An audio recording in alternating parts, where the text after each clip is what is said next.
And a good Sunday evening to everybody. How we doing? The King's Court. We're coming to you live for NBA free agency.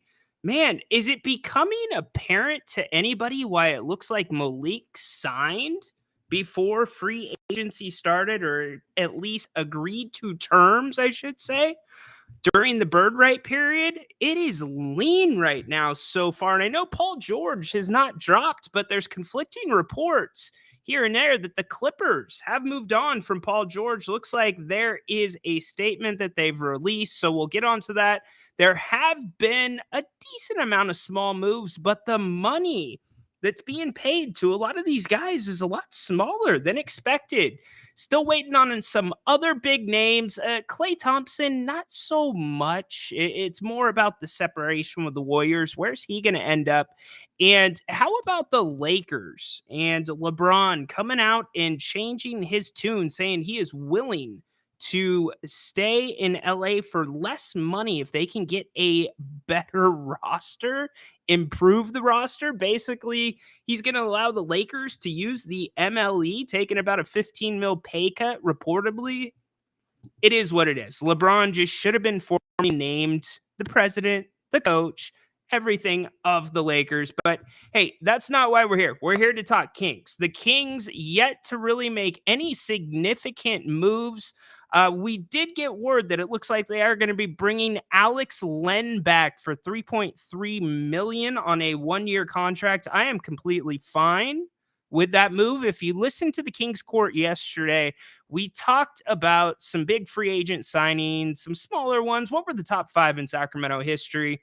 But I also was poking around the bush with this Brandon Ingram talk that is starting to heat up a little bit. A couple days ago, he came out as a favorite, or the Sacramento was named, I should say, as a team to watch to land Brandon Ingram. And as you begin to look at the way this is shaping out, and we're going to go over all the free agent moves here in a few minutes that have been announced so far, but as you look at how it is shaking out with the Kings, you've got to think Washington, the price is too high. Astronomical for Kyle Kuzma because the need is so big with Sacramento. They've been chasing it for a long time. Granted, friendly contract there. And then you look at the other guys, Zach LaVine, my boy BJ. He said it best. Go Kings, light the damn beam, stay away from LaVine. I'm adding the stay away from LaVine. As soon as you drafted Devin Carter, LaVine just wouldn't make sense in the direction it seems the Kings are moving at this point. But are the Kings, there's a tie to Alvin Gentry. For those that don't know, he works in a capacity in the Kings front office to Ingram. And what I was getting at yesterday is Monty McNair, a trademark of his tenure here in Sacramento, really has been fluidity, liquidity, the ability to dip, dive, whatever you need to do, trade if you need to be able to trade. The Kings had those options. Now, you have to have a trade partner to be able to make a trade, but at least it was at their disposal if they needed to. And when you look at the list of the available names that are on the market trade-wise or that could be affordable for Sacramento, even though everything doesn't line up perfectly with Brandon Ingram, I worry about the physicality, the ability to stay on the court. The contract, is it a huge risk? Not really. You got him for 1 year. The risk is depending on what you would need to give up to get him. And if that includes future draft picks, the Kings got to be careful with that. They have got to hold on to some of these draft picks. So, hey, I'm going to run down the free agents in a few seconds, but I want to get all of you in here. If you would like to get involved in the show, I'd love to have you on. You can call via this link right here that I'm going to put back into the chat on Restream. You can also call the show 916-399-3748. There's been some changes in the Western Conference since we've last gotten together. Is the West getting a little bit easier? Not really. Our teams that did pretty good last year going to look a little bit different this year? Certainly. There's still some other names on the market yet to drop. Let's go through some of the names and moves. Most notably, I'm going to go top to bottom. Chris Paul on his way to San Antonio. I think it's a great fit. Coach Popovich, Chris Paul together. The question with Chris Paul is always this: can he stay on the court? But from a fit sense, you've got a guy that can inbound the ball now. They had trouble doing that at times, but also can teach up, can be a mentor to some of the young guards that are going to be in San Antonio. Some of the draft picks coming in, Stephon Castle and such. So I do like that move. Certainly, the Warriors released him because of the contract. There was no way they were going to be paying that. Here's a name that was really popular in Sacramento: Jonas Valanciunas, right? Thought he might be a good fit with Sabonis, thought they could play together a little bit, could back up Sabonis. Well, we thought his price tag might be a little too high. He signed on for 10 mil, it looks like. I got to see the exact number. I don't have it here, but he is headed to the Washington Wizards, a 3-year, $30 million contract. So what do you think about that? That's kind of a weird move. They just got Alex Sarr, right? So anyways, yeah, I do agree. That's going to be a great situation, C-Dog, and we're going to get to your chats here in a few minutes. Yes, Dirk, that is something I have on my bullet points. I am very surprised at that. It wasn't going to take much to keep him, and maybe they still will keep Jalen Slauson. I don't know that he signed anywhere yet, but he was worth another two-way contract to me. I know you have a limited number of those. Let's keep rolling through these moves for a few more minutes. Paul George, all indications are Philly seems to be the destination that has the best odds to land him right now. Are you surprised that the Clippers don't want to pay? And what kind of this hinges on is the Sixers are willing, reportedly, to give Paul George a max contract. The Clippers don't want to give him a fourth year. Does it make sense to you? I get it. Him and Kawhi, have they worked together at times when they're on the court? We'll get to the Clippers again here in a little bit because James Harden is going to be sticking around in LA. You knew they had to make that move with the opening of the new building, but it's a big deal. That's a shift in the West. We've talked about the teams that the Kings could be better than. Could the Kings finish ahead of this team who's gotten better since the end of the season versus what the Kings have done? We don't really know how it's going to completely shake out yet. Again, some big names still on the market and some guys that I think kind of move the needle for some teams, like a KCP. What a perfect pick. He is headed to Orlando. They needed some shooting. He's on a 3-year, $66 million contract in Orlando. Now, I find this interesting because we thought that Malik Monk and Klay Thompson, Jerry Reynolds and I, thought that they could possibly be tied with their free agency. Could those two numbers be similar? Did one shoe need to drop for the other to fall? And clearly, I don't think Klay Thompson's going to get anywhere near what Malik Monk is going to be making per season. I think he's really going to be an MLE guy. And the Lakers reportedly have some interest in him trying to improve the shooting. Cade Cunningham for the Detroit Pistons signs the 5-year max extension, so he will stay in Detroit. Detroit staying active, trying to get better. They've also got a new coach coming in, reportedly. Bickerstaff's finally going to get another shot at the apple after being fired in Cleveland. Pretty quick turnaround for him. As for some of the other moves, the Nuggets, Westbrook have some interest. As Dirk put right here, the Nuggets are in a precarious situation. The Nuggets do not have a lot of space to play with, which is one of the reasons they could not match what KCP wanted to be paid. And if the Nuggets want to get considerably better, or at least keep pace with the Western Conference, there are people out there saying it's not far-fetched that an Aaron Gordon, that a Kevin Porter, somebody else on that roster, one of their big, I was looking at Kevin Porter's name right now, but there's like a Michael Porter Jr. Could he be on the move? Possibly.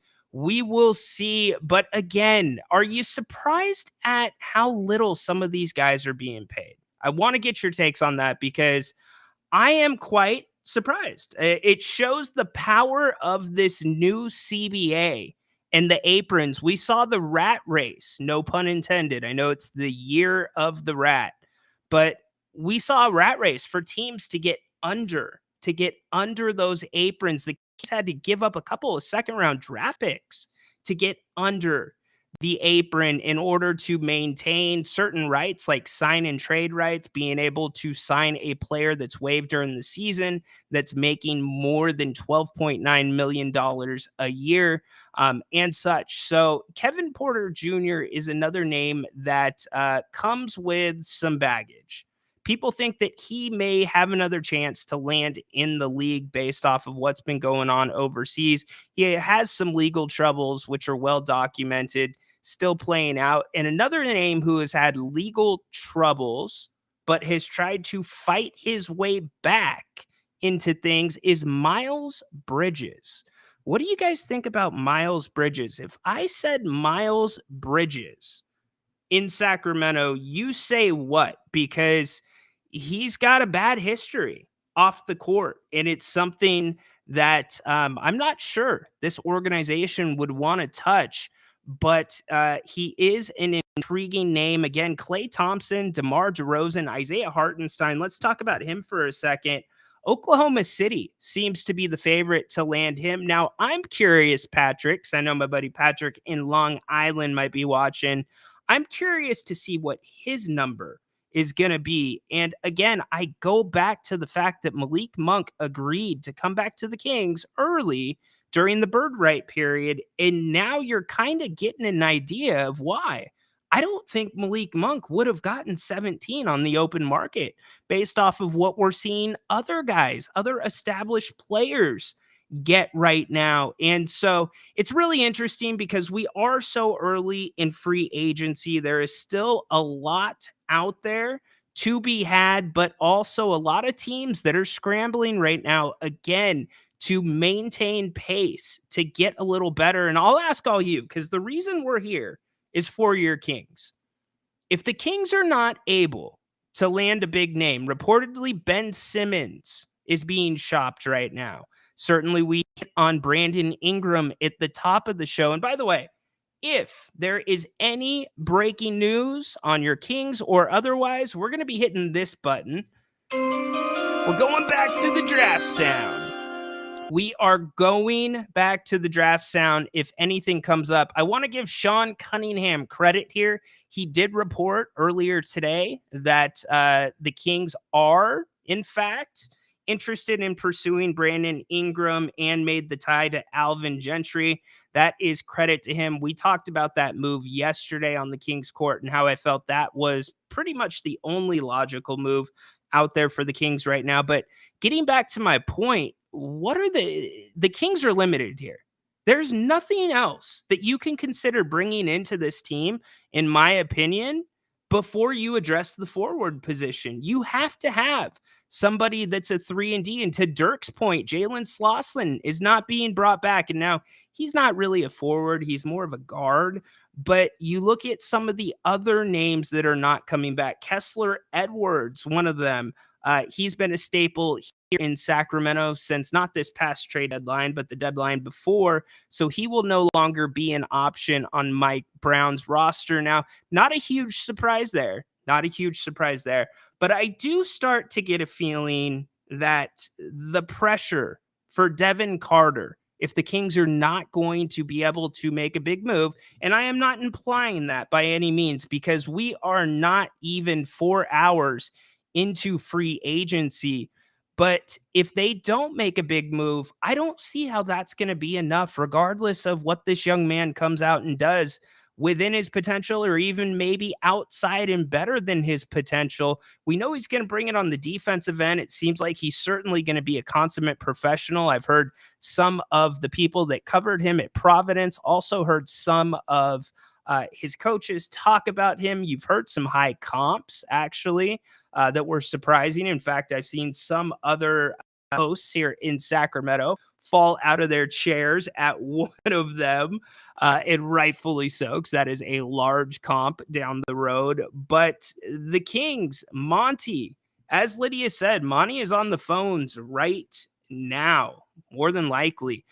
Yeah, look, they've got all different scenarios playing out. And I got to say, this thing could be going worse for the Kings because there is a decent amount of talent leaving the Western Conference. Now, is it talent that is going to take a team over the top? Not necessarily. Paul George, though, that's a different case. He could take Philly over the top. And I love this arms race, by the way, that's going on in the Eastern Conference between, first off, the Knicks and Boston, but now Philadelphia. If they're able to get Paul George, that is going to make things really interesting. But then I guess I'd ask this question of all of you. Does it really matter if the Sixers get Paul George? And here's why I ask that. Embiid, he's had such a hard time staying on the court. Paul George has had troubles staying on the court at times. So, what makes me think that anything is going to be any different for those two of them with a change of scenery for Paul George? I don't know, but I respect the hell out of Embiid. He played through some gnarly stuff during the playoffs. Gnarly. Bell's palsy is a serious, serious condition, and he went through it like a champ. But, you got Maxey there. They've got the names on paper. It's just a matter of whether or not Nick Nurse can get this thing pulled together. Yeah, and I do like this too, Dirk, that the Clippers are starting to fall off, at least on paper, because they've also, when you think about this, they've also got some big decisions coming up. Kawhi Leonard only has, I believe, 2 or 3 years left on his contract.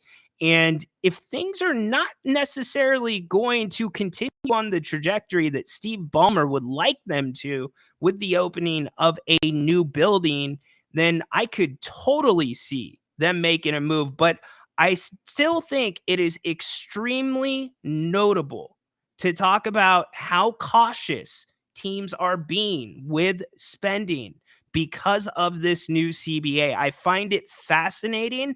I've talked about the CBA at length for the last probably 6-7 months covering the Stockton Kings. I was saying player development is going to become everything. Draft capital going to become everything. Being able to grow your talent within that time period, especially if it's a lottery pick, that you will have them on a set pay scale. That is what is going to take teams over the top, because with this new collective bargaining agreement, teams are not going to be able to have those 3 big names, 4 big names. And if they do, they're going to face consequences like a limited number on the MLE, maybe even no MLE, losing draft picks, etc. So I'm really happy for Malik Monk that he signed when he signed. I am not saying Malik Monk is not deserving of what he got. He certainly is. But I don't know that the open market would have been kind to him, because I don't see the open market being kind really to many players. KCP got a fair contract. Do you think Malik would have gotten the same? I really don't. So we'll see where the chips continue to land. Some of the big names still on the board: Klay Thompson, DeMar DeRozan, Isaiah Hartenstein, Miles Bridges, who we talked about, Tobias Harris. That is an interesting name. He's going to want a decent payday, but with the market right now, maybe that favors the Kings. Maybe what the Kings have to play with financially is a little bit better than we thought it was. And could they free up more? Now, the Brandon Ingram trade still remains very relevant. I think that is a very real possibility. In fact, I will go on record right now and say that I truly believe Brandon Ingram is probably the only big piece, the only all-star, the only guy realistically available to the Kings to make a significant upgrade to try to keep up with the Western Conference. And remember, the Kings behind the curve. And it hasn't been a huge thing that you'd be like, man, the Kings, they have not done good things in the front office for the last 3 years. No, it hasn't been that. It's just been missed little opportunities here and there, specifically the last 2 trade deadlines, seeing what Dallas did, then boosting Dallas into the NBA Finals. And the year before that, the Lakers getting boosted into the Western Conference Finals. So I think that is where it has hurt the Kings. We will find out soon. Yes, Dennis, where Clay is going to go.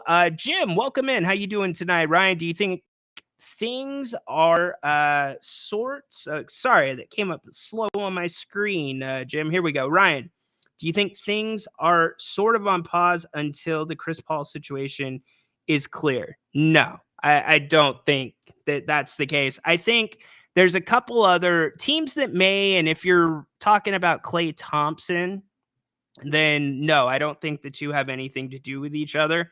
I do think when it comes to Klay Thompson, other teams are waiting kind of with that touch and go. They want to see what the market is going to continue to demand for players that may be similar, like it's Tyus Jones. I know they're different in a way, but they're being looked at the same way for similar roles on teams right now. So I don't think Klay Thompson comes anywhere near what KCP got from Orlando. And Orlando, by the way, they're building a pretty damn good team. This is their last year with serious cap space. Next year, they're going to have to pay some guys. We talked a little bit about Jonathan Isaac in the weeks leading up to this. All indications are he will definitely remain with the Magic now that Paul George is out of the question. So, no, I don't think the Chris Paul thing really is a big deal.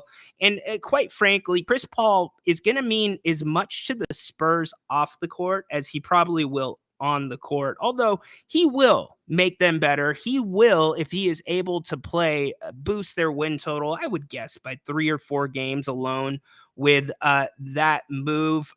Steven, how you doing tonight? Thanks for being here. Rhino, what realistically do you think the Kings give up for Ingram if there was a trade? Now, that's a great question, because you see these crazy rates, right? You see what New York gave up to get Mikal Bridges. You see what Utah got in the past for Rudy Gobert. You see what teams have had to give up to dump salary. The Kings had to give up 2 second-round draft picks on top of Davion Mitchell and Sasha there. So I'm starting to think, and I know New Orleans is not necessarily financially in a position where they need to get rid of Ingram, but they're in a position where they've made it clear they want to move on from Ingram. So he is not quite in Zach LaVine territory, but it doesn't seem like there's a massive market out there for Ingram. So when I see these proposed trades with 2 first-round picks, I think if you look straight at the salaries, if you give up a Kevin Huerter, a Harrison Barnes, and a Chris Duarte, if we're talking salaries alone, that gets you there. That definitely makes up that 36 mil. Now, if you maybe a pick swap, maybe on top of that, but I think New Orleans knows that they will be stuck with him because there's not a big market there for him because of the injury concerns. And on top of that, look at other teams in that position. A lot of other teams are already set, especially in the Western Conference there. So it is an interesting question. And again, as we keep going, and good job by you, Dirk. I just saw one not too long ago. Eric Gordon out of LA headed to the 76ers. I guess that's going to be Clippers East pretty soon. Sadiq Bey, not a bad name, definitely. Yeah, we already said this. Starting to get a bad feeling of BI to Clippers. I don't think so. I don't think Steve Ballmer will go that direction. I think you would have made a harder push to keep Paul George because you'd have more equity there. What would the Clippers give up, Dirk, to get him right now? You can't trade Harden. Westbrook, no, can't do anything there. So I don't know what the equity would look like. My man, BJ, what's up? I like that Isaac dude from the Magic. We all like that Isaac dude. including the Magic. That is Jonathan Isaac. He just has a problem staying on the court. In fact, his contract actually has a bonus built into it if he plays 70 or more games. So there were some talks about him possibly negotiating his contract with the Magic, depending on the moves that they make. That might still be on the horizon. We will see. Uh, Come on, man. Red Velvet and Harrison Barnes and Duarte, they wouldn't even pick up the phone for that offer, Blake. Blake, you would be surprised, my man. You would be surprised as things start to get leaner and depending on the direction that they want to go. I'm telling you, Kevin Herter is not washed goods. If you're thinking that it's going to take 2 first-round draft picks, a second-round draft pick, maybe a pick swap on top of that, and 3 players, the Kings can't do it. They literally can't do it. You're mortgaging the future for 1 player for 1 year with no guarantee. Now the exception to that rule is if there is a sign in trade, which the Kings can actually still do because they got below that first apron. Like I said, you can call the show. We bring in Zach, the NBA guru. What's up tonight, Zach? How you doing? This is one of the best days of the year. NBA free agency It's first been day. slow though. It's been kind of slow. I'm not gonna lie. Is it the George factor? I think it Everyone's is. I think yeah. once Paul George signs, you'll see a few more dominoes fall. I mean, certainly the market for him's limited because there's only a number of suitors that can pay what he wants. But yeah, once George falls, things will pick up. Yeah, I was trying to think of what Ingram is kind of worth right now. To me, man, it's tough because Siakam, he was worth 3 picks. Michael Bridges, he was worth like 5.5 picks because of the pick swap stuff like that. So to me, Ingram is probably worth around the 3 picks too, like 2 to 3 at least. I know Kevin Herter's worth something. I definitely agree there, for sure. And they could use kind of like some depth for the Pelicans, what they got with Murray and Zion and CJ. So I think it could be a good fit for them, to be honest. But I don't know. I just think they can get a better package than what we can offer. I mean, I'm just throwing out a team here like the Warriors. If the Warriors they missed out on Paul George, if they want to get Ingram, I mean, they could offer a Moody or Kaminga a couple picks, and that's probably more enticing. I don't know. Yeah, they could. I don't think that they're willing to give up on a Kaminga quite yet. I Right. think that they've got a lot of eggs in that basket, especially with Golden State. What do they do? I know Jay has been a big proponent of making sure you get a championship team around Steph. I'm not quite sure they're going to go guns a-blazing trying to do that. They'll try to be competitive. But yeah, there are better offers out there. And the Kings also, you have to remember, you can't trade your pick, multiple years in a row. So they have to be strategic about that. And you have to set yourself up for the future too, because I think when you make a trade like that, you have to assume that Brandon Ingram is not going to re-sign with Sacramento. Yeah, you have to go in. That's why probably why the Kings are a little risk averse right now to see how much they want to go because they don't know if he wants to resign there and whatnot because that was probably part of the Siakam thing. Did he want to resign? Did he not? And that might have scared them away too because you don't want to just risk so many picks on a 1 year rental. So it's a bit tricky with Ingram for what is going on, but it's nice to know that they're talking. I guess hopefully something happens with the Kings. They missed out on. I know Valanciunas got signed by the Wizards. I know a lot of Kings fans wanted that to happen, but I guess he's gonna try to mentor Alex Sarr. Yeah, it's interesting because a lot of projections had him at around $15 million a year. The fact that he only gets 10, it just to me speaks to the market, and that's why I led with the whole Malik Monk thing, not testing the open market. His agent was on the heartbeat. He was talking to other people. I mean, it's been slim so far, and I don't see it really going up. But I see this comment, and I think we should both hit this really quick. Where was it at? I just saw it. Comments are going so quick. There it is. Chuck.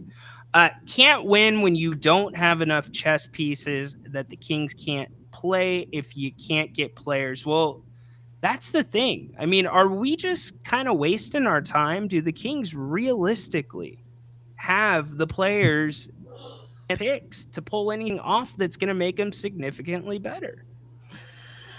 Yeah, it depends. It's tough. I'm probably a little pessimistic on what kind of assets the Kings have to kind of get something back that's of value. But there's these bargain trades that you can make. Like if the Kings really think Levine can move the needle a little bit, that is a trade that you can get a first round pick probably with right now is what they're saying, and that you can get a buy low kind of player with Zach Levine, and he could be a high reward. He also could be very risky too. So with how much money you got to pay him, and when you got to re-sign Fox and Keegan, so I mean, it's tough. You just got to develop players and see what happens. I mean, there's a lot of we still have the mid-level exception. We can get a decent player like that. So I mean, I'm looking at players like Highsmith and Najee Marshall, or probably a couple of wings that the Kings want to get a look at. So I mean, for an Ingram, I feel like it's a little tough to go that big. A Kuzma, I feel like is realistic.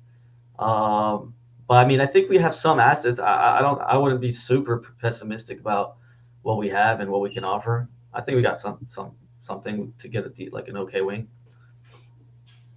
I sure hope so. They're going to have to get creative if they're not going to trade. I just don't see how you bring Mike Brown back on an extension. You see how this team played at the end of last season, Zach, where, the first half of the season, they were either losing by a ton or winning by a ton, yet their net rating fluctuated between 0.3 and 0.6.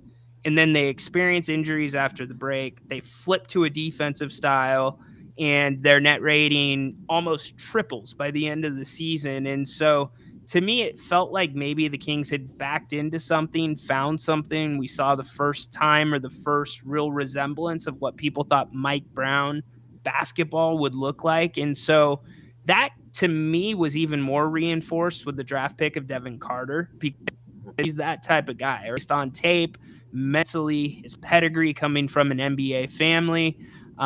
He has that impact on a game, and he's built physically well to be able to possibly guard 1 through 3. So if you bring in a Levine, I feel like it's a desperation move one, and then you're on the hook for so much money for so long. And certainly he could ball out. He could bounce back like Jerry Reynolds says, and he could become a liquid asset where teams would want to acquire him. But it just, the way he plays basketball goes against the way it looks like they're trying to play, which is defense creating offense. Yeah, I agree. I mean, Zach Levine I agree. It's a desperation move at the very end of the summer where you didn't get anybody, you didn't lock in any big free agents, any big trades, and you kind of have to win now, or Vivek's pressuring the team or something to make a move, that kind of thing. So I stay away from Levine personally. I think we all are afraid of his contract and his It's flexibility. nasty. Yeah. And he gets a 15% bonus per year if he's traded. Yeah. Right. Yeah, I'm not. We'll see. I mean, we'll see what I think the free agent move hopefully is the first thing the Kings do. Get some sort of wing, hopefully like a Najee or a Hayward Highsmith, and then trade Barnes and Herter. I mean, Barnes and Herter are worth something. They're not worth nothing. So yeah, I agree with you there. So I'm filtering my free agent list right now by wing, and this is what we've got. If it's not going to show me, we'll go to small forward. There we go. So Royce O'Neal, he's already off the table. He's going to be going back to Phoenix. I mean, here is what is currently on the table. Gordon Hayward. I mean, here's a name that we haven't talked about. DeMar DeRozan. I know he's more of an offensive mid-range guy, but he does bring a level of veteran leadership, seasoned. I mean, he can play with pretty much anyone. Yeah, I'm not too high on DeRozan. He's more of like a shooting guard to me. But I just think, he's going to want a lot of money, and I don't even know if we can try to get him in this free agency kind of round. He's kind of like, watching Chicago, they're so iso ball system that I just think he's more of like a give him the ball and everyone gets out of the way kind of thing. I just don't like the type of he just not in the system that the Kings got for me to be excited about DeMar. Yeah, a lot of people, by the way, Zach, agreeing with you on Najee Marshall. I don't think that would be bad. Dennis, the difference is you're paying guy 1 year versus what's Levine through 27, 28. That's a lot longer of a time period. Kuzma's contract declines over the next couple years. Ingram, as we said, a 1 year contract or 1 year left on there.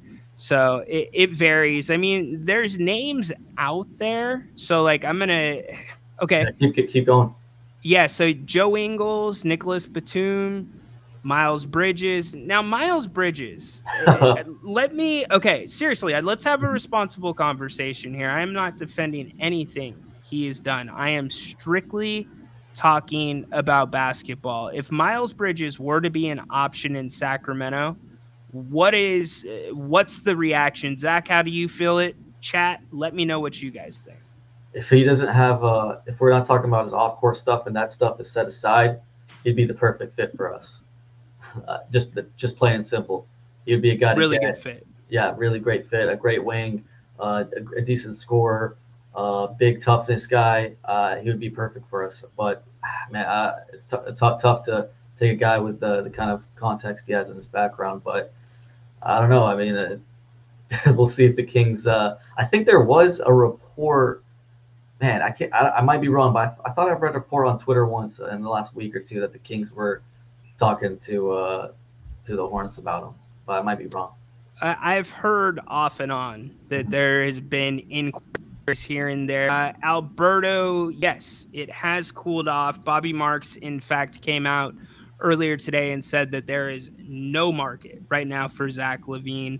So I think that entire thing fizzled when it came to the Caruso deal falling through. And then the Bulls just deciding to do the deal that sent Giddey to the Bulls for Caruso and OKC. OKC, man, they are building a monster quietly. And what if I've heard some talks about this? Because Danny Ainge is always looking to pounce on a good opportunity to refill the draft picks, even if they're stocked full to the roof. But Lauri Markkanen, a lot of teams are inquiring about him, even though technically he is not on the market now.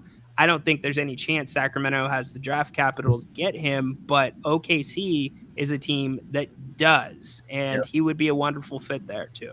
Yeah, if I'm OKC, I'd be doing that. This is their time. They can win Exactly. championships for the next 5 years. They're going to be good for man. Like the way that Sam Presti drafts, I feel like they're going to be good for like 10 years. Like even that Nikola Topic guy, he's not going to play next year, but they're just stashing him for when like when in a couple of years when they will need him and something like that. So. If I'm them, they're really I think you're right. They are one of the main teams that could have the draft capital go for them. It's funny. I was talking to one of my friends to see what if the Kings could try to get him. I mean, I would try to give 3-4 picks. I don't think that's enough probably with us, but to try to get him, and even I'd even be willing to offer Keegan Murray, but only with like 1 first-round pick. I don't know if Utah does that. It would make me think about moving Keegan for a player like that, an all-star, a guy that probably in the next couple of years will be all NBA. Absolutely. Yeah, he's too talented to not try it. Yeah. Indeed. Hey, Zach, appreciate the call tonight, brother. Appreciate it right now. Take care. All right. NBA guru, Zach, checking in. You guys are giving me your reaction to Miles Bridges. Miles Bridges would need to be on a short leash, but basketball-wise, he would be a very nice pickup. Don't disagree. What you worry about is the business side of things. The Kings truly have to think about all those angles, not just the fan base and people not being okay with his past. Then you worry about the sponsors too. So that would take some heavy vetting. And I don't know how they would pull that. Certainly, those are conversations that they get paid the big bucks to have. And we don't need to really kick around too much. getting back to the list of available small forwards, short of any of these guys signing, while I am saying the list, you've got Gordon Hayward, which there's no way he's going to be paid $30 million. DeMar DeRozan, who we've talked about, Doug McDermott, Nicholas Batum, Joe Ingles. Ingles is an intriguing name. He can shoot it a little bit. The defense you worry about a little bit. See Osman, you've got Caleb Martin, Derek Jones Jr., Sadiq Bey, Reggie Bullock, Jay Crowder. What about Jay Crowder? Now that's another team. Jerry brought this up. Milwaukee is in apron hell right now. Milwaukee has got to dish out some payroll. So a name that kept coming up was Bobby Portis Jr. That is one that Jerry is very high on. He is a big fan of Bobby Portis. But could the Kings maybe work something out with Milwaukee? Because you've also got Jay Crowder that is set to leave there. He's got the bird rights. Oubre has already signed. We know that. We don't need any of Giannis's brothers, the Morrises. No. So again, what is on the open market, it's not super appealing for the Kings. I mean, there are names to be had, but nothing that moves the needle. As many of you have said, I've seen Lydia said it. I've seen Alberto. I've seen Dennis. There's nothing right now that moves the needle outside of a trade. And so the Kings, they've got to look trade, and they've got to see what continues to happen around them. And the one thing that I would be very cautious about if I am the Kings, because they have been stung by this way too often. The Kings need to try to be proactive rather than reactive. I know sometimes it is good to let the chips fall around you. I get it. But in a market like this, if you are reactive, sometimes those moves will be gone like that. A move that you may have been on top of, and then a Paul George goes off the board and you're done. Your plan's gone. So where do the Kings find that balance? I truly think something may, if I had to put my money or put my eggs in a basket right now, I think Brandon Ingram is the most likely and probably the only needle moving trade that the Kings can make at this time. We would see Lydia says that grab DeRozan and Ingram. That would be tough. They would have to get rid of a lot of salary to do that. And, well, DeRozan, if he comes in for the MLE, I guess you could spin that. Rhino, what's up, Will? Jalen Smith, he can block, defend, and hit the three. Yeah, not a bad name there, too. It's just, again, the Kings, they've got to find something that is going to keep them competitive with the rest of this league. But at the same time, let's take a look at this really quick. And we talk about it all the time on the Kings Court, Monday through Friday.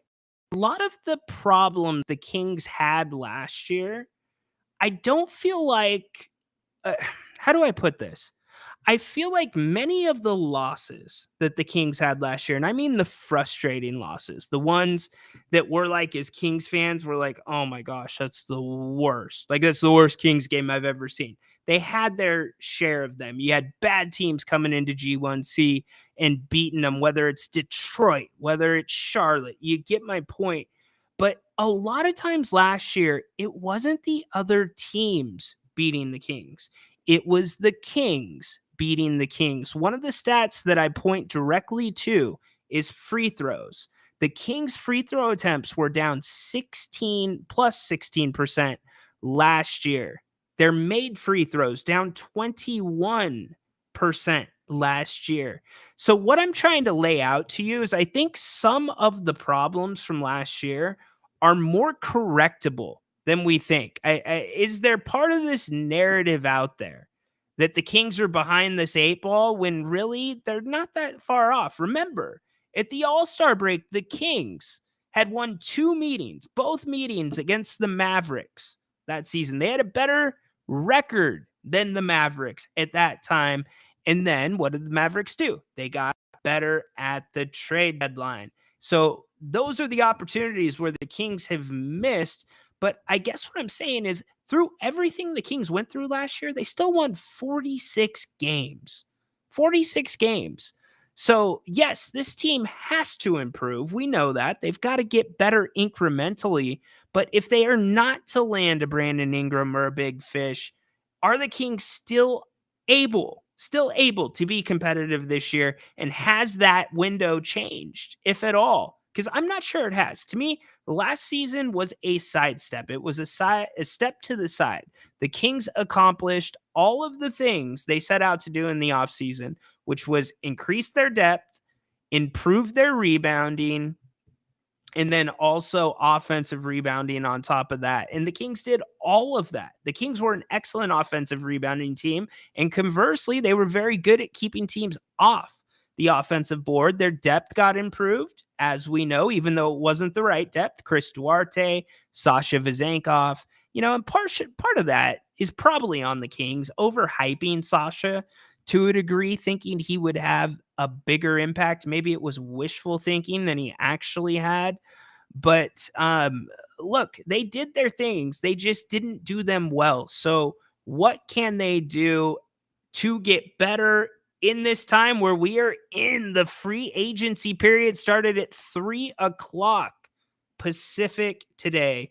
Ed, what's up, man? Zach LaVine will never live up to his contract. Jerry wants Portis, so go get Portis, right? Maybe we just need to have Jerry Reynolds make a few phone calls.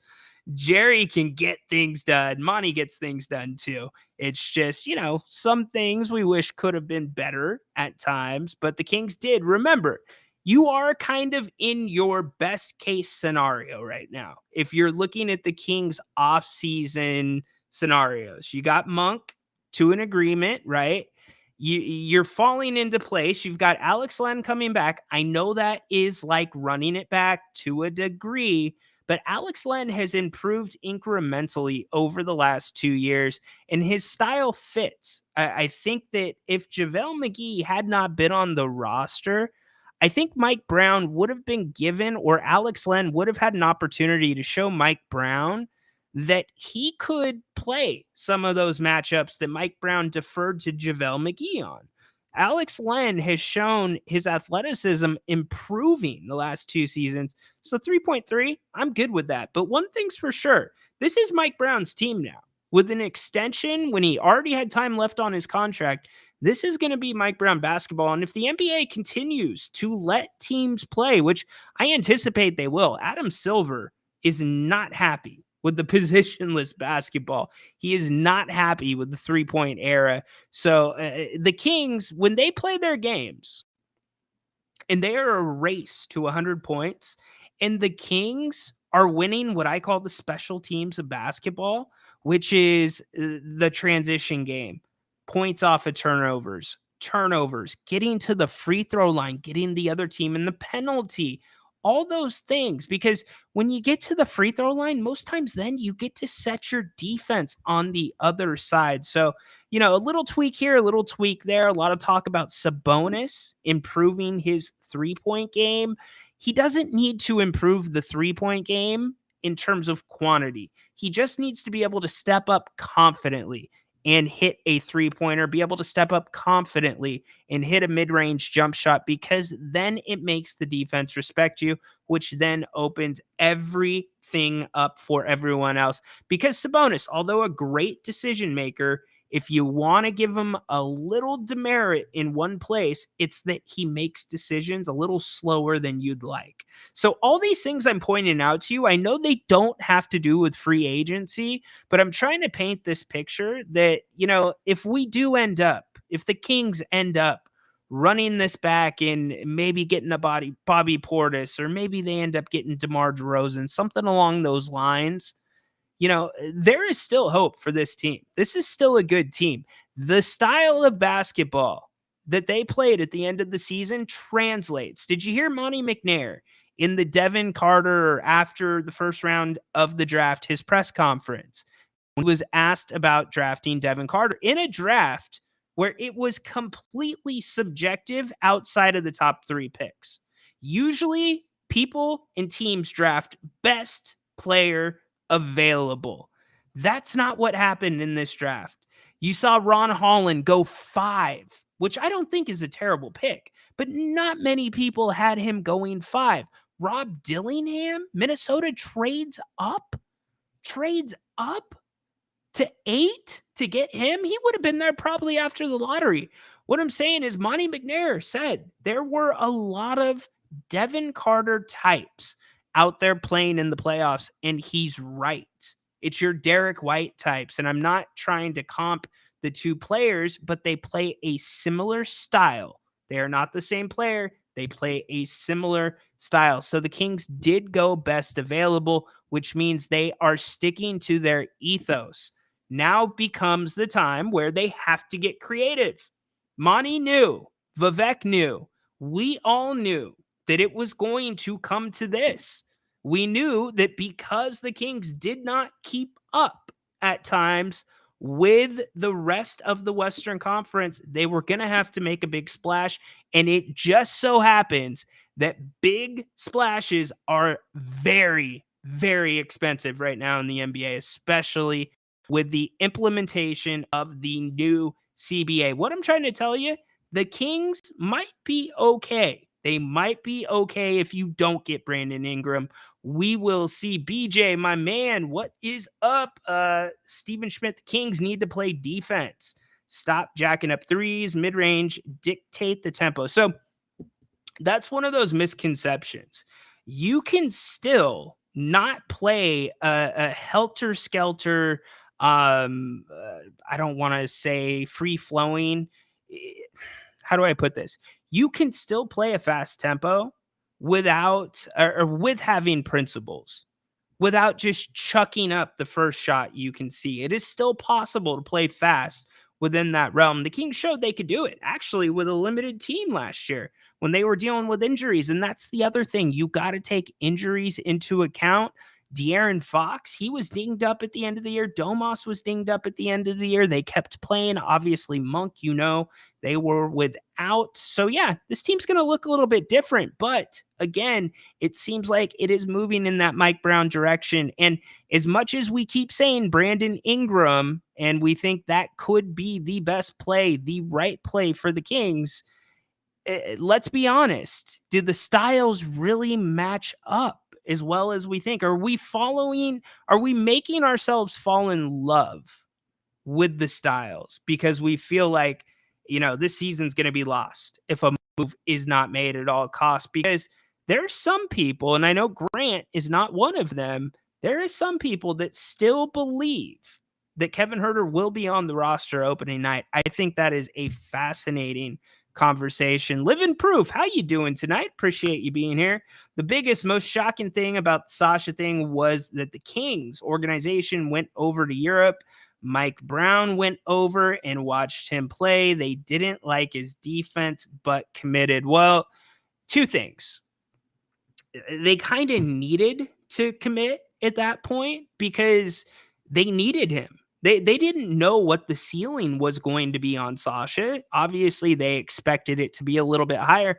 And by the way, that ceiling still might be there for Sasha. He barely played last year. He sprained 3 ankles throughout the course of the season. Most times when he played, I'd tell you this, he didn't do anything bad to make me think this guy can't play in the NBA. There were times that his defense was okay. I mean, LeBron went right after him. One possession, he did just fine. LeBron didn't score on him, but Sasha, he's a shooter. He either goes in or it doesn't. And so with the inconsistent playing time that Sasha got, and I know he was a big reason the Kings won, I believe, the game against Oklahoma City on their home court, where it was kind of back and forth, ugly basketball through 3 quarters. And then Sasha comes in at the end of the third and then plays the entire 4th quarter, and the Kings end up winning. Outside of that game, the playing time was infrequent. So what I'm saying is I don't think I can tell you, I don't think anybody in the chat, I don't think the Kings front office could tell you if Sasha is still going to be a good NBA player or not. There just simply isn't enough of a sample size there. But the point you make about the Kings hyping up the visits. Mike Brown went to go watch Sasha play. In fact, Mike was there, I believe, a week or two after the playoff exit. And so it made, or at least as a fan, somebody that follows this team, the perception is that's a really important piece.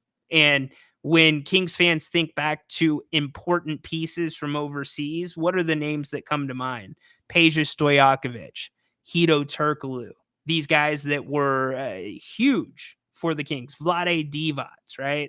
Obviously, he was already in the NBA, but you get my point. So that, in that sense, the way it was handled, I would agree that that was a flop. Bobby, what's up, man? Happy to have you here today. Free agent center month. Oh, let me get it. According to Bobby, Mason Plumlee has agreed to a 1-year deal with the Phoenix Suns. Isn't it interesting that a lot of these guys are doing 1-year deals? Let's go back to Clay for a second. I'd be interested to get your take on this because this is a discussion that I've had with some of my contacts and sources that are around the NBA, discussion I've had with Grant many times. How many years do you think Klay Thompson's going to get on this next contract? Do you think it's also a 1-year contract like a Chris Paul, like a Mason Plumlee, or do you think he has earned at least a 2-year contract, or maybe it could be a team option or a partial guarantee for the second year? I don't know. It's a good question. And if that number isn't out there for him, is there any way Golden State tries to keep him? I don't see that happening because I think that truly does stall your growth as a team and trying to move past that era, in my opinion. Dennis thinks it's going to be 3 years. I would be surprised if it was 3. Dennis says Darius Sangila. Yes, that was another good guy from overseas that came in and helped the Kings. So yes, the Kings have a good job or a good history of hitting on those guys overseas. But even with Peja, even with Hito, there wasn't I was smaller back then, but I don't remember the hype, right? I don't remember like, oh, this guy, we got to go get this guy. He's the MVP of this league. Cause I am sure Peja was balling out, or, whoever it was balling out at that time before they came to the NBA.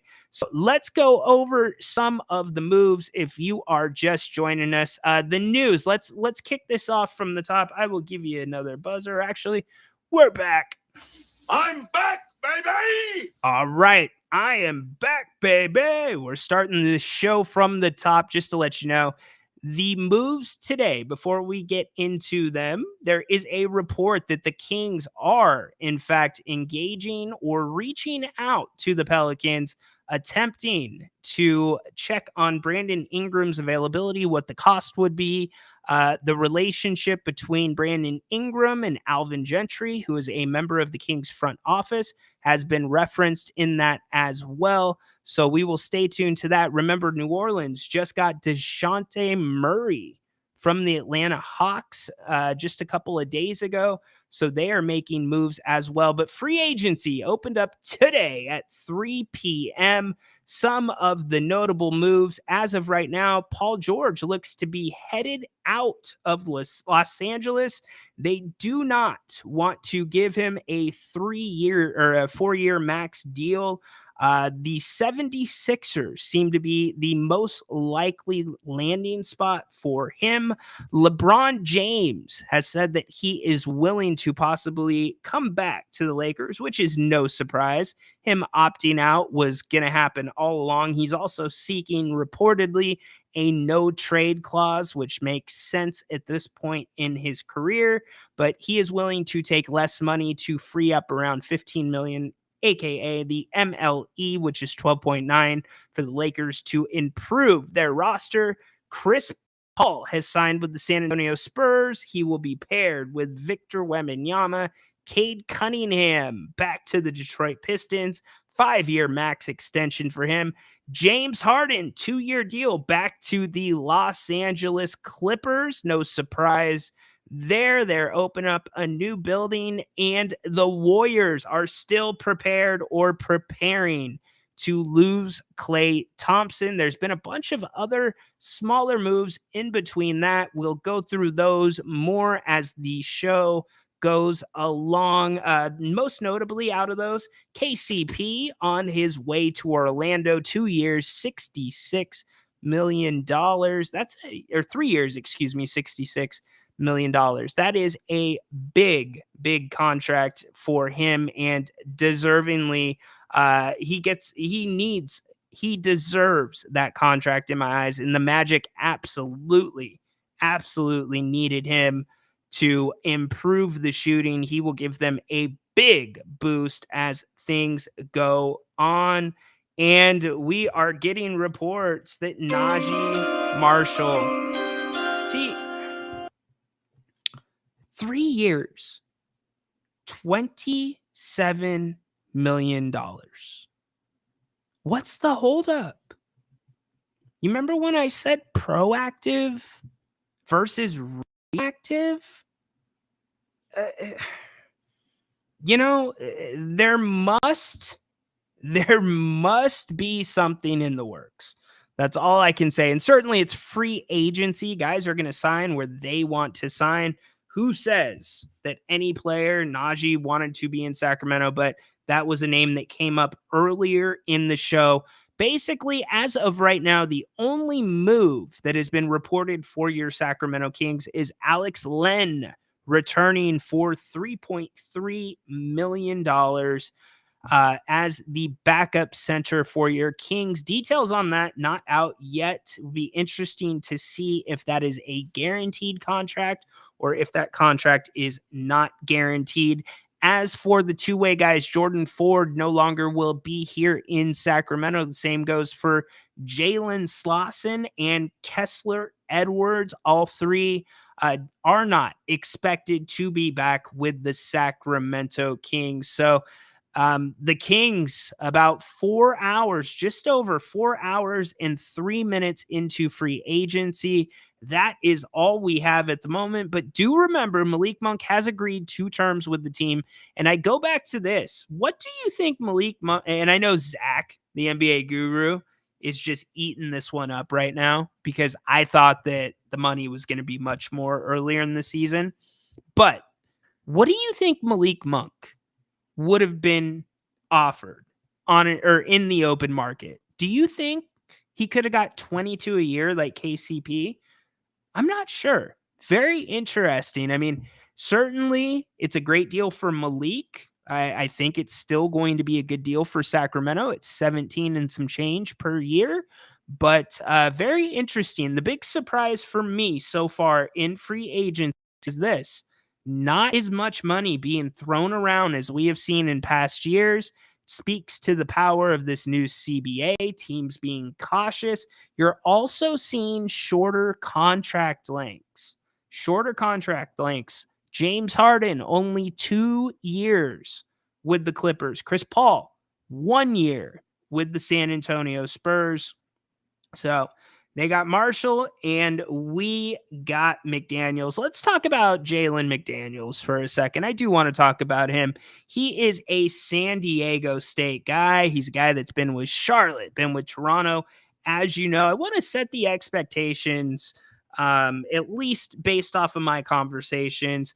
For those that don't know, I also went to San Diego State University, was involved with the basketball program during my time down there. Still have some very close ties with the coaches and what we call the SDSU family.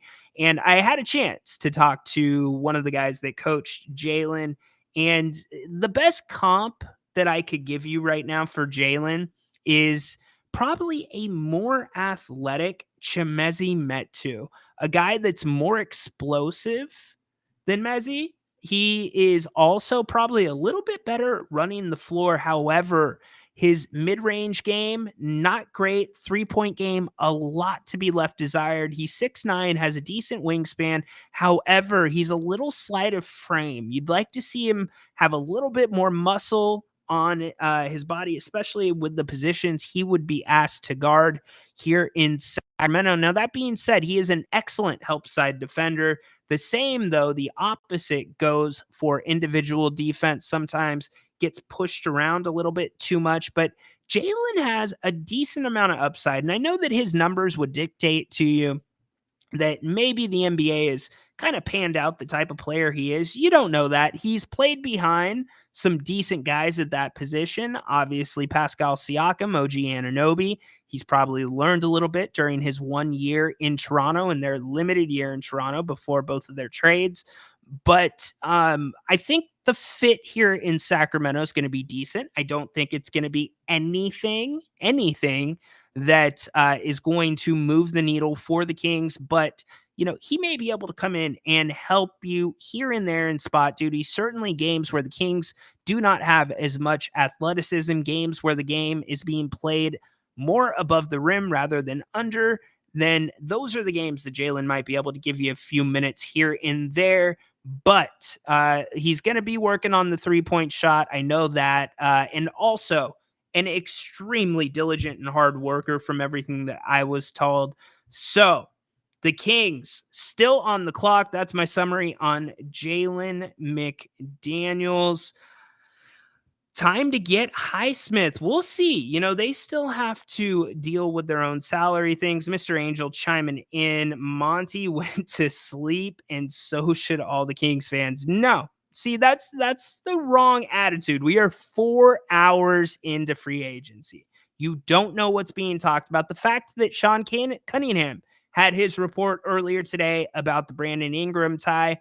Days before that, you heard Sacramento maybe one of the teams that would be the best fit or front runners to land Brandon Ingram. But the question becomes, what will it take to get Brandon Ingram? Could that mean a Keegan Murray?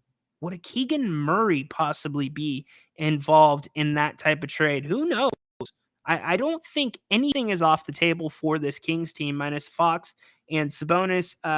Germ, I'm just hoping Monty gets us Ingram. It's just something to look forward to an actual good forward. What are you talking about, Germ? You got Keegan Murray, my man. Harrison Barnes played 82 games for you. You don't think he's a good forward? I would argue the complete opposite. It's crazy. Harrison makes 1 3-pointer in the playoffs. The opinion of him is completely different. Completely different. Dave hopping in. What's up, Dave? How you doing tonight? We need another power forward and small forward. Edwards did a good job. Yes, very limited role. It's okay that Len is back. I agree with you 100% there. The Kings are thin at forward. That is the move that they are going to have to make. And we will continue watching the clock, see what the Kings do. Will they make a trade for Brandon Ingram? We will also wait to see what happens with Paul George. The Philadelphia 76ers, the favorites to land Paul George. Another name that is reportedly available, Ben Simmons. Would Ben Simmons possibly have any value here in Sacramento? Do you think he could help Sacramento if he could stay on the court? Certainly, if you're going defense first, possibly. I know that's a very controversial name because of what comes along with it, the injuries, etc. But Mr. Angel hopping back in, breaking my thought. The Kings have been tied to so many players. And how has that worked? Okay, the Kings have not been tied to so many players. They've been tied to Kuzma. They've been tied to Levine. Who else have they been tied to, realistically? Now Ingram, like real talks. Who have the Kings been tied to lately? Not that many players. I get what you're saying, though. It's what the team has done that gives us the outlook of free agency. If the Kings Magnolia moves, we have a different perspective. I get that. But you also have a GM that has made very prudent moves. Other than Monty's biggest mistakes have been 2 things. Letting players walk without compensation. Bogey. You would have thought Monk could have been in that same category. He's not. He's returned. So they obviously had a good beat on that. But then it's just being reactive. I would agree that he has been too reactive rather than proactive. Look, opinions are going to be across the board on this Kings team. What I would remind you is it is a 46 win team. 46 wins. And I have been as big of an advocate out of the guys who have basically, yes, I am. I will be in Vegas. Yes, I will. So I have been the biggest advocate of Brandon Ingram. Kuzma, I was a big advocate of too. I have been an advocate of the Kings bringing in Brandon Ingram. However, you got to remember, there's a reason New Orleans wants to get rid of Brandon Ingram. Now, whether it's his inability at times to stay on the court, although he played a ton of games this year, a lot of guys played a ton of games this year with the new 65 game rule, although I don't think that that's going to continue over the long haul. But you look at New Orleans, they want to be a physical team. You look at how Herb Jones plays. You look at Zion Williamson. He's like a bowling ball on ice, and Brandon Ingram doesn't fit that build. So again, think about this. Does Brandon Ingram move the needle for what you would have to give up to him for him? Is he that great of a fit? A Kyle Kuzma? Absolutely. And again, I have advocated. I am still in the camp. We do have a Brandon Ingram update on X. Check that out. See what we got going. Anything new from BI or our sources? I am not seeing anything. There we go. Nope, Najee Marshall. So nothing on Ingram that I'm saying. You can put that in the chat. In fact, you know what? I think we're going to call it a night because I'm going to get back to the phone, start getting some more information for all of you. Yeah, BJ, I don't. It's tough, right? We're almost like we're trying to make a move just to make a move to say we moved the needle. But I guess that's why I was trying to paint that picture for everybody that, this thing might not be as broken as we think it is, So it's really tough. And the hardest thing about it is the Western Conference got so much better last year. And then you look at the teams atop the Western Conference, specifically Oklahoma City. They're not going anywhere. You look at Memphis. Memphis now, you're going to have John Morant back. You now have Zach Edey there. Who knows? Who knows what Zach Edey's going to do for them? But I do know this. He's going to be a really tough guy to get around when you're setting screens for the likes of Desmond Bane, Ja Morant, Jaren Jackson. You get my point. So you have teams that are going to be lingering. You have teams that are going to be at the top. You have new teams that are going to move into contention or into playoff territory. And so I guess what I'm saying is the Kings internally still have a lot of good pieces. I would say it's not the pieces, and Bobby Marks said this as well, by the way, earlier in the offseason. He did not think the talent in Sacramento is maxed out. And also, look at this. Look at the jump. Look at the jump that Keegan Murray took from year 1 to year 2. Can he take a similar jump from 2 to 3? Undoubtedly, Keegan Murray is the defensive leader. Undoubtedly. Guys taking charges left and right. Do you have any idea how hard it is to get an NBA player to take a charge? And you've got Sacramento Kings willing to do it. So that's those little things. So we will see what happens. Free agency is still a buzz here in the NBA. A lot of shoes still left to drop. Paul George, although it looks like Philadelphia will probably be the landing spot for him. Also, LeBron James, what are they going to do in Los Angeles? Will they be pursuing Klay Thompson? Where does Klay end up? Arguably biggest moves of the day.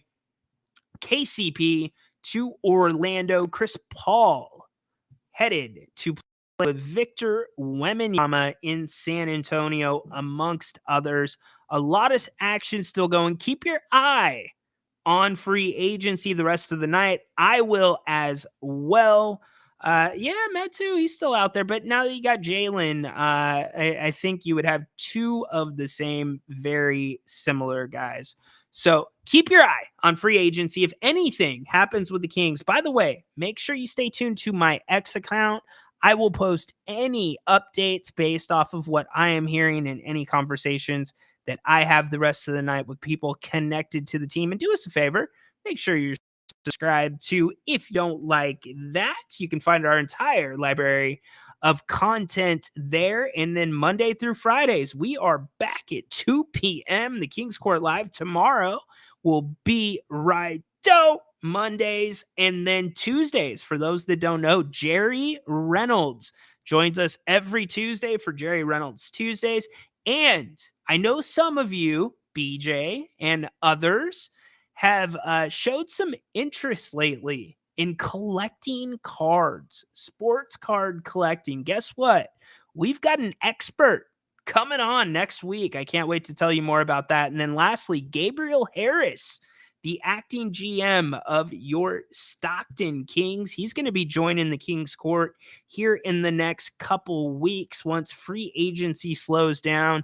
I really want to take a deeper dive with him about the collaboration between Stockton and Sacramento last year. And I know it's one team, it's one front office, but it's not a coincidence that Keon Ellis was able to step into that role and be ready for that role when his number was called due to injury. And I want to expand just on how important that player development piece and that scouting piece outside of the draft is to the long-term success of the Kings and certainly the NBA. All right, that's going to do it for tonight. We're going to get ready to get out of here. Thank you so much for joining us for the free agent special, just kind of summarizing the night. I appreciate each and every one of you. If I did not get to your chat, I promise you I'll go back and read all of them.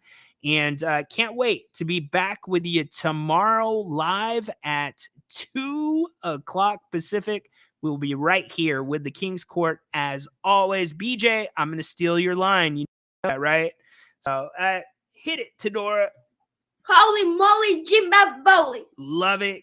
Go Kings. Light the damn beam. Stay away from Levine. Make it a great night. Court is dismissed.